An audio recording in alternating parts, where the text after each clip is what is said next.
There are two methods of resolving celestial observations to determine a line of position. The first should be used if the altitude of the observed celestial body is 85 degrees or more. Let's say it is 87 degrees. In other words, it is almost directly overhead or near your zenith. The angular distance of the body to your zenith is called zenith distance. In this case, it equals 90 degrees minus 87, or 3 degrees. This can be translated into linear distance on Earth, the distance in nautical miles from the body's geographic position to your position. 1 degree equals 60 nautical miles, so 3 degrees equals 180 nautical miles. To locate your line of position, you must first determine the coordinates of the GP.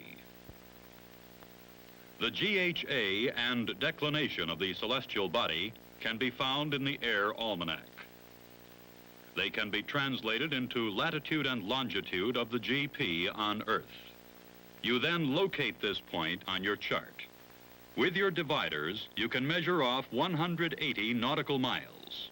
Then, you can scribe a circle or segment known as a circle of equal altitude.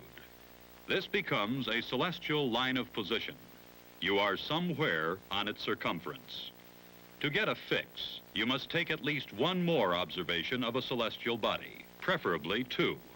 This is a very simple method to locate or plot a line of position. Usually, however, you will be observing celestial bodies with altitudes less than 85 degrees. Bodies whose geographic positions will be hundreds or even thousands of miles away from your own position. Theoretically, you could use the first method to plot your line of position if you had a large enough chart. But obviously, you need an alternate. There is one, and it is called the intercept method.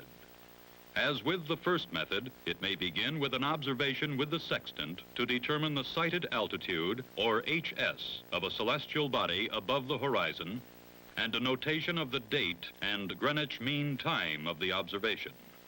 This observation enables you to determine corrected observed altitude, or HO, an important factor you will use in a few moments. Now you begin computations by finding the geographic position of the observed celestial body. This means determining its GHA and declination on the celestial sphere. Then, translating those coordinates to latitude and longitude on Earth. Then you assume a position for yourself on Earth, somewhere near your DR position. In the intercept method of celestial solution, you determine and locate your actual line of position relative to your assumed position, instead of the GP of the celestial body. This involves the solution of a celestial triangle brought down to Earth. The points of the celestial triangle are the celestial body, the celestial pole of the hemisphere you are operating in, and the zenith of your AP. On Earth, the points become your AP, the GP of the celestial body, and the appropriate pole. As you remember from your geometry, if you know the length of 2 sides and the included angle of any triangle, you can quickly determine the other side and angles. If you know the declination, you know this side, co-declination, or polar distance of the observed celestial body, 90 degrees minus the declination. If you know the latitude of your assumed position, you know this side, co-latitude, 90 degrees minus the latitude. This angle is the LHA, local hour angle, of the celestial body. It is measured from the celestial meridian of your AP westerly to the hour circle of the celestial body. In this situation, LHA of the celestial body equals its GHA minus the longitude of your AP. If your AP were here, east of the prime celestial meridian, you would add the longitude of your assumed position to the GHA of the celestial body to get the LHA. So if your AP is east longitude, you add the longitude to GHA to get LHA. If it is west longitude, you subtract longitude from GHA to get the LHA of the body. However, in this west longitude situation, where the AP is west of the observed celestial body, LHA is this angle. Remember, LHA is always measured westerly 360 degrees.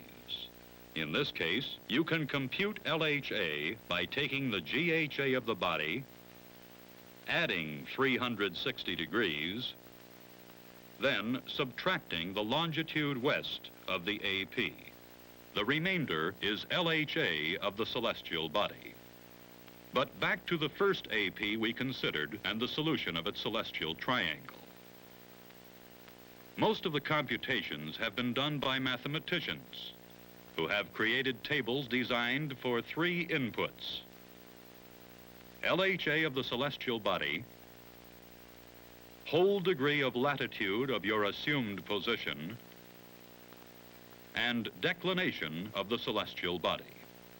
With these three factors, you can turn to your HO 249 site reduction tables to find two important factors.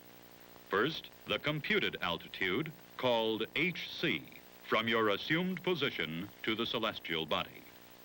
HC is the altitude you would observe with your sextant if you were actually at your assumed position. When you have HC, you can compute the co-altitude, or zenith distance, the third side of your celestial triangle. This gives you the linear distance from the GP of the celestial body to your AP. Or, in other words, the radius of the circle of equal altitude from the GP to your AP. The HO 249 tables also give azimuth, the interior angle of the triangle of your assumed position. This angle is referred to as Z. You must then convert Z to true azimuth, or ZN, an angle measured clockwise from true north. A reminder for converting Z to ZN is found in the upper and lower left-hand corners of each page in the HO 249 tables. If true azimuth were plotted on a chart, you would have a line running from your AP toward the GP of the celestial body with a segment of the circle of equal altitude perpendicular to it through the AP. This segment is represented by a straight line because the radius of the circle is so great. With ZN, or true azimuth, you can now begin to locate your actual line of position. You know HC, the computed altitude of your assumed position.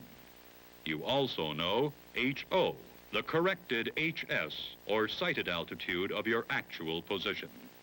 Suppose these are the actual figures. HO is 45 minutes of angle greater than HC, or, in other words, there are 45 nautical miles difference in radius between the circles of equal altitude, measured along the true azimuth line. But in what direction? Remember the basic principle of altitude measurement. The larger the angle, the closer you are to the GP. The lesser the angle, the farther you are away. In practical terms, if your HO is less than the HC of your assumed position, you are farther away from the GP of the celestial body. If HO is more, you are toward or closer to it. Just remember ho, mo, to. Ho, more, toward. Ho, mo, to. Think of the happy Japanese navigator, Lieutenant Homo-to, smiling over your shoulder. In this case, HO is 45 minutes of angle more than HC. Remembering homo toe, you know you are 45 nautical miles toward the GP of the celestial body. This is called intercept. The line of position is plotted as a straight line representing a segment of your circle of equal altitude with a barb at either end of the LOP, the name of the source on top, and the time of observation beneath. Two other LOPs derived from observations of two other celestial bodies will give you a positive fix. This is how the intercept method works in theory. We will see how it works in practice in part 4 of this series.